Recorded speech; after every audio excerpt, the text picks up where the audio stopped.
నమస్కారం. నా పేరు Kethireddy Jagadishwar Reddy, Telugu film producers council of Andhra Pradesh అధ్యక్షుడిని.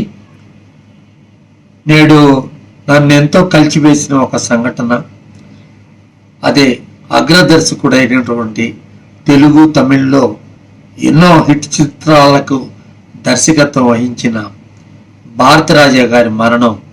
ఎందుకంటే వారితో నాకు పర్సనల్గా సంబంధం ఉంది కాబట్టి. జమదగ్ని అని ఒక కృష్ణ గారిని హీరోగా పెట్టి జమదగ్ని అని ఒక సినిమా డైరెక్ట్ చేసినప్పుడు నన్ను ఒక పాత్ర గురించి ఆయన సెలక్షన్ చేసేదానికోసం రమ్మని చెప్పడం జరిగింది. వచ్చిన తర్వాత నేను ఆ పాత్రలో అంటే ఏంటంటే నేను ఎక్కువగా నవ్వుతూ ఉన్నాను, నా ఫేస్ నవ్వుగా ఉంది కాబట్టి ఈ పాత్రకి పనికిరాడు, ఇది విలనిస్ట్ టచ్ ఉండాలా అని చెప్పి నన్ను పంపించి ఇంకా వేరే ఏ పాత్రనన్నా నీకు ఇస్తాను అని చెప్పాడు. అది నేను ఆ తర్వాత రోజుల్లో అది ఆ కోరిక నాది నెరవేరలేదు. ఎందుకంటే భారతరాజా గారి చేతుల మీద పరిచయమైన ఎందరో తారలు ఎంతో అగ్రస్థానంలో ఉన్నారు. ఆయన అప్పుడప్పుడు గుర్తుకొస్తుంటారు. అదేవిధంగా ఎక్కడ కలిసినా ఈ విషయమే మాట్లాడుతూ ఉంటారు. అదే తెలుగు అసోసియేషన్ వాళ్ళకి వడివేల్ అనే ఒక నటుడికి మధ్య జరిగిన గలాటాలో అప్పుడు ఆ సంధి కార్యక్రమంలో అప్పుడు భారతరాజా గారు దగ్గరికి నేను వెళ్ళడం జరిగింది. వెళ్ళినప్పుడు వారు నాకు ఇదే గతం గురించి గుర్తు చేయగా చాలా సంతోషపడి ఎంతో సంతోషపడ్డాడు. ఆయన ఒక చలనచిత్ర పరిశ్రమకే ఆయన అంకితం అని చెప్పేదానికి లేదు.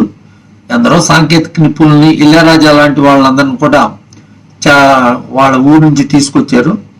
తేనె దగ్గర ఆయన ఒక చిన్న మారుమూల పల్లెటూరు. అందుకే ఎక్కువ సినిమాలు ఆయన పల్లెల బ్యాక్గ్రౌండ్లోనే ఉంటాయి. ఆ చిత్రాలన్నీ కూడా జనరంజకంగా ఉంటాయి.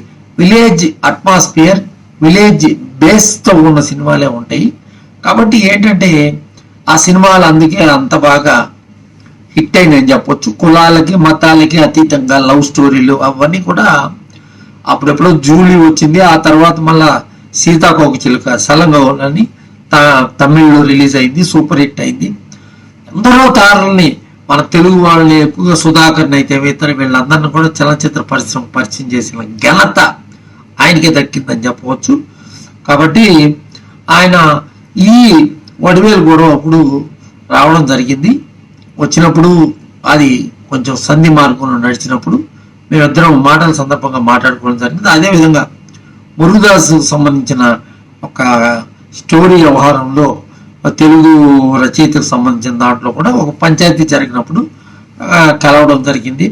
కాబట్టి తప్పకుండా ఏంటంటే భారతరాజా గారు అంటే యంగ్ డైరెక్టర్స్ అందరికి కూడా ఆ రోజుల్లో మాకందరికి ఏంటంటే ఆయన సినిమా ఒక డైరెక్టర్ కార్డు అనేది పడినప్పుడు విజిల్స్ కొట్టే వ్యవహారం ఆ రోజుల్లో తమిళనాడులో ఓన్లీ భారతరాజా గారికి ఉందని చెప్పవచ్చు.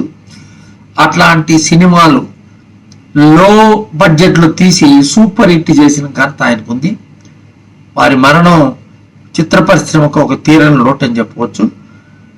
భగవంతుడు వారికి, వారి కుటుంబ సభ్యులకి, వారి కుమారుడు ఆల్రెడీ మనోజ్ ఆల్రెడీ చనిపోవడం జరిగింది. కాబట్టి నాకెంతో ఆయనతో ఉన్న సంబంధాన్ని ఈరోజు పంచుకునే దానికోసం ఈ వీడియో రిలీజ్ చేయడం జరుగుతుంది.